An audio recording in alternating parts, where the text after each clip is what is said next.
लूका रचित सुसमाचार अध्याय 6। फिर सब्त के दिन वह खेतों में से होकर जा रहा था और उसके चेले बालें तोड़ तोड़कर और हाथों से मल मल कर खाते जाते थे।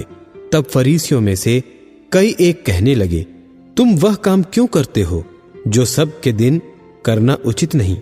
यीशु ने उनको उत्तर दिया, क्या तुमने यह नहीं पढ़ा कि दाऊद ने जब वह और उसके साथी भूखे थे तो क्या किया? वह क्यों कर परमेश्वर के घर में गया और भेंट की रोटियां लेकर खाईं, जिन्हें खाना याजकों को छोड़ और किसी को उचित नहीं, और अपने साथियों को भी दी। और उसने उनसे कहा, मनुष्य का पुत्र सब्त के दिन का भी प्रभु है। और ऐसा हुआ कि किसी और सब्त के दिन को वह आराधनालय में जाकर उपदेश करने लगा, और वहां एक मनुष्य था जिसका दाहिना हाथ सूखा था। शास्त्री और फरीसी उस पर दोष लगाने का अवसर पाने के लिए उसकी ताक में थे कि देखें कि वह सब्त के दिन चंगा करता है कि नहीं। परंतु वह उनके विचार जानता था, इसलिए उसने सूखे हाथ वाले मनुष्य से कहा, उठ, बीच में खड़ा हो। वह उठा, खड़ा हुआ। यीशु ने उनसे कहा, मैं तुमसे यह पूछता हूं कि सब्त के दिन क्या उचित है, भला करना या बुरा करना, प्राण को बचाना या नाश करना? और उसने चारों ओर उन सबों को देखकर उस मनुष्य से कहा, अपना हाथ बढ़ा। उसने ऐसा ही किया और उसका हाथ फिर चंगा हो गया। परंतु वे आपे से बाहर होकर आपस में विवाद करने लगे कि हम यीशु के साथ क्या करें।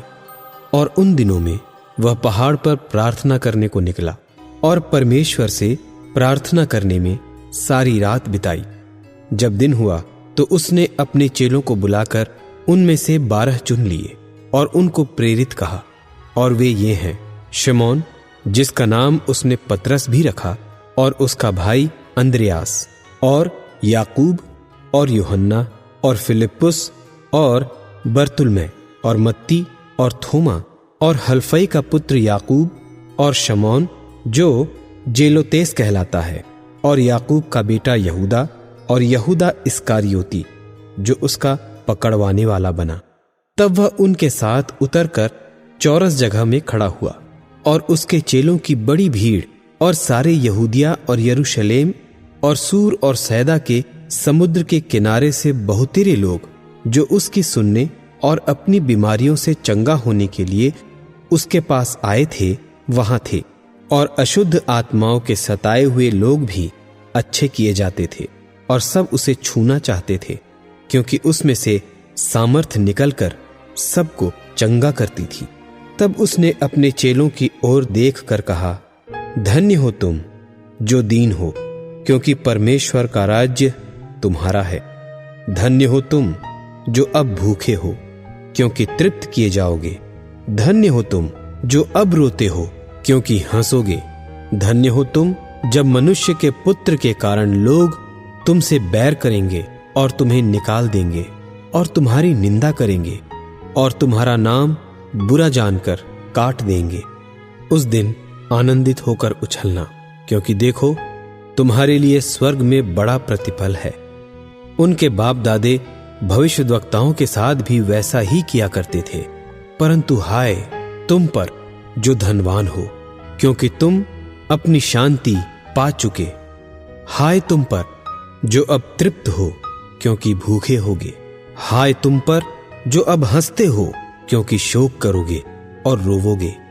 हाय तुम पर जब सब मनुष्य तुम्हें भला कहें, क्योंकि उनके बाप दादे झूठे भविष्यद्वक्ताओं के साथ भी ऐसा ही किया करते थे। परंतु मैं तुम सुनने वालों से कहता हूं कि अपने शत्रुओं से प्रेम रखो, जो तुमसे बैर करें उनका भला करो, जो तुम्हें श्राप दें उनको आशीष दो, जो तुम्हारा अपमान करें उनके लिए प्रार्थना करो। जो तेरे एक गाल पर थप्पड़ मारे उसकी ओर दूसरा भी फेर दे, और जो तेरी दोहर छीन ले उसको कुर्ता लेने से भी न रोक। जो कोई तुझसे मांगे उसे दे, और जो तेरी वस्तु छीन ले उससे न मांग। और जैसा तुम चाहते हो कि लोग तुम्हारे साथ करें, तुम भी उनके साथ वैसा ही करो। यदि तुम अपने प्रेम रखने वालों के साथ प्रेम रखो तो तुम्हारी क्या बड़ाई, क्योंकि पापी भी अपने प्रेम रखने वालों के साथ प्रेम रखते हैं। और यदि तुम अपने भलाई करने वालों ही के साथ भलाई करते हो तो तुम्हारी क्या बड़ाई, क्योंकि पापी भी ऐसा ही करते हैं। और यदि तुम उन्हें उधार दो जिनसे फिर पाने की आशा रखते हो तो तुम्हारी क्या बड़ाई, क्योंकि पापी पापियों को उधार देते हैं कि उतना ही फिर पाएं। वरन अपने शत्रुओं से प्रेम रखो और भलाई करो और फिर पाने की आस न रखकर उधार दो, और तुम्हारे लिए बड़ा फल होगा और तुम परम प्रधान की संतान ठहरोगे, क्योंकि वह उन पर जो धन्यवाद नहीं करते और बुरों पर भी कृपालु है। जैसा तुम्हारा पिता दयावंत है वैसे ही तुम भी दयावंत बनो। दोष मत लगाओ तो तुम पर भी दोष नहीं लगाया जाएगा। दोषी न ठहराओ तो तुम भी दोषी नहीं ठहराए जाओगे। क्षमा करो तो तुम्हारी भी क्षमा की जाएगी। दिया करो तो तुम्हें भी दिया जाएगा। लोग पूरा नाप दबा दबा कर और हिला हिला कर और उभरता हुआ तुम्हारी गोद में डालेंगे, क्योंकि जिस नाप से तुम नापते हो उसी से तुम्हारे लिए भी नापा जाएगा। फिर उसने उनसे एक दृष्टांत कहा, क्या अंधा अंधे को मार्ग बता सकता है? क्या दोनों गड्ढे में नहीं गिरेंगे? चेला अपने गुरु से बड़ा नहीं, परंतु जो कोई सिद्ध होगा वह अपने गुरु के समान होगा। तू अपने भाई की आंख के तिनके को क्यों देखता है और अपनी ही आंख का लट्ठा तुझे नहीं सूझता? और जब तू अपनी ही आंख का लट्ठा नहीं देखता तो अपने भाई से क्यों कर कह सकता है, हे भाई ठहर जा, तेरी आंख से तिनके को निकाल दूं। हे कपटी, पहले अपनी आंख से लट्ठा निकाल, तब जो तिनका तेरे भाई की आंख में है भली भांति देखकर निकाल सकेगा। कोई अच्छा पेड़ नहीं जो निकम्मा फल लाए, और न तो कोई निकम्मा पेड़ है जो अच्छा फल लाए। हर एक पेड़ अपने फल से पहचाना जाता है, क्योंकि लोग झाड़ियों से अंजीर नहीं तोड़ते और न झड़बेरी से अंगूर। भला मनुष्य अपने मन के भले भंडार से भली बातें निकालता है, और बुरा मनुष्य अपने मन के बुरे भंडार से बुरी बातें निकालता है, क्योंकि जो मन में भरा है वही उसके मुंह पर आता है। जब तुम मेरा कहना नहीं मानते तो क्यों मुझे हे प्रभु कहते हो? जो कोई मेरे पास आता है और मेरी बातें सुनकर उन्हें मानता है, मैं तुम्हें बताता हूं कि वह किसके समान है।